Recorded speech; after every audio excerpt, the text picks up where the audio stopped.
Welcome to 5.9, the plantar fascial groove. Fairly standard. You can get these in either a curved or a straight shape, and you then delineate whether how deep you want the groove.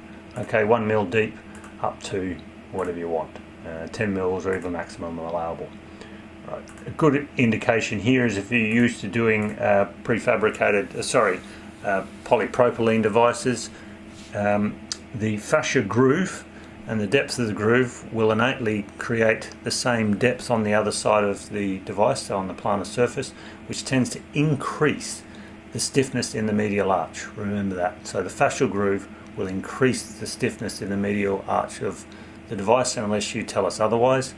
And then again it will then reduce, it'll create a weak point if it's not the same thickness. Don't have that same problem in EVA devices. So again, selection of the shell type with regards to the modifications can have a big impact on the force return that you have in any sections. So never the two are similar, and we're coming up with technologies to print out EVA very soon. So in a fascial groove sense, if you want one, just be aware that it will change the arch profile stiffness of your device unless you tell us otherwise, and that's quite easy to do on the back of the sheet. See you again soon.